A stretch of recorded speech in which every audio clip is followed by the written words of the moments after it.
Look at the tip of any finger. Little curved ridges, packed close. The swirls that got pressed in ink at a police station and unlocked your phone this morning. Everyone knows what they're for. Grip. Tiny treads, like a tyre, so the jar doesn't slip.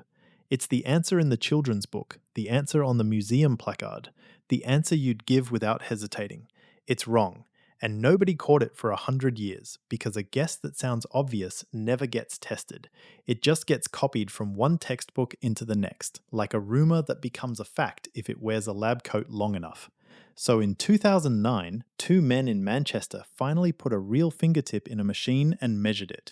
The ridges did the exact opposite of grip. They make you hold on worse, which leaves the ends of your hands doing some other job entirely. One nobody told you about, one they've been lying about since you were a kid. Here's what they actually saw. Skin doesn't grip like a tyre. It grips like a rubber eraser pressed on glass, where the hold depends not on tread but on how much of you is flat against the surface. More skin touching, better grip. And ridges are the parts standing up. A ridged finger meets the glass only along the tops of the ridges and skips every groove in between. Warman and Enos measured the gap. A fingertip covered in ridges touches about a third less skin than the same fingertip would if it were smooth. Sit with that. The thing sold to you as tread is quietly holding a third of your hand off the jar. It's not a tyre, it's a waffle iron insisting it's a frying pan. And it has been getting away with it since the first textbook wrote down the guess, and every textbook after just copied its homework. So the ridges make you slip more, not less, which leaves the obvious question hanging in the air, the one the whole video promised. Then why are they there? Evolution does not carry around a third of your grip as a decoration. The ridges cost you something. They had better be buying something back. They are. And it's a stranger job than grip. Run any fingertip across something fine, paper, fabric, the grain in a wooden table, and the surface makes the skin shudder, a tiny high-frequency buzz you never consciously feel.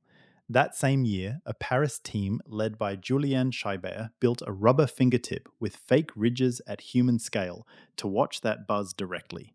A smooth pad shudders in a messy, noisy way, but regular parallel ridges act like a filter. They take the jumble and tune it, concentrating the buzz around one frequency, around 250 shudders a second. That number is the whole punchline.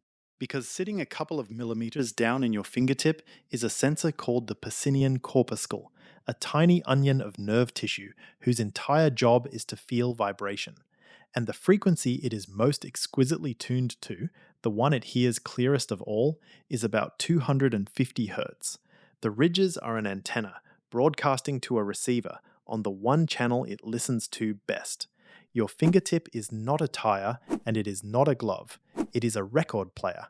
The ridges are the groove, the texture of the world is the needle dragging across it, and the Pacinian corpuscle underneath is the little speaker turning the scratch into sound you can feel.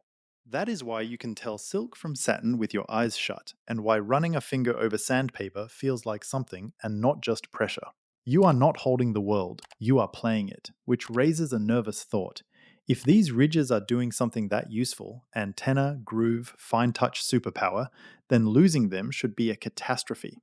There are people born without any, not scarred off, not worn down, born with fingertips as smooth as the back of a spoon, no swirls, no loops, nothing to ink.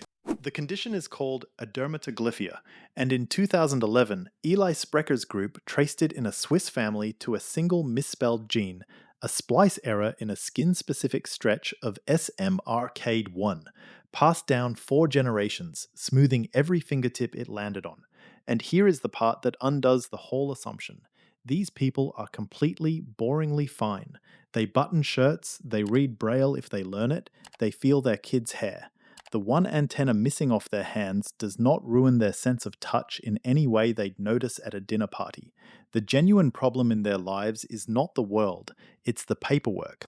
A fingerprint scanner at a border has one job, and a person with no fingerprints breaks it every single time. Held at customs, flagged at security, unable to prove they are the specific human they obviously are.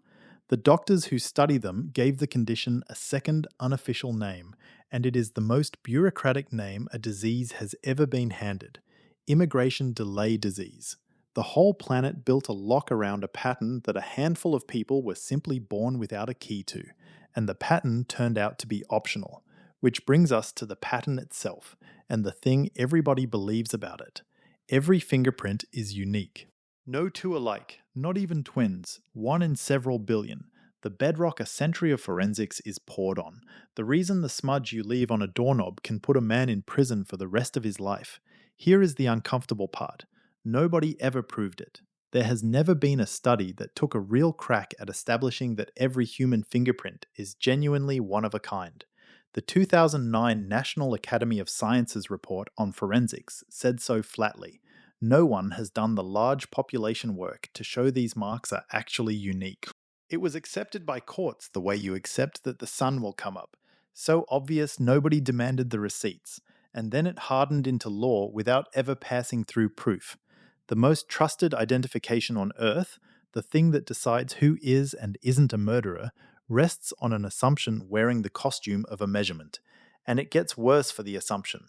In 2024, a team at Columbia fed 60,000 prints into an AI and asked it a question forensics had answered no for 100 years. Can you tell that two prints from different fingers came from the same person? Traditional analysis says no. Your thumb and your index finger are strangers. The AI said yes, and did it by ignoring the little branch and endpoint details experts have always used, and reading instead the overall curve of the swirl at the center. Which means the different fingers of one hand are not strangers at all. They are quietly related, sharing a hidden family resemblance nobody had bothered to look for. The prints have been keeping a secret from the people whose entire job was reading prints. So the ridges on your fingers are not tread and never were. They are an antenna tuned to a frequency you can't hear, feeding a nerve you've never met so you can feel the difference between two kinds of paper, a superpower disguised as a smudge. They make you grip worse. A few people are born without them and mostly just have trouble at airports. And the great unbreakable law that every one of them is unique was written down before anyone checked and is only now, gently, being checked. You were handed the answer as a child: grip. It was the one thing about your own hands you were completely sure of, and it was the one thing that was flatly untrue. The mystery was never in some far off place. It was on the ends of your fingers the whole time, pressed into everything you've ever touched, doing a job nobody told you about, and, quietly, one it still hasn't fully explained.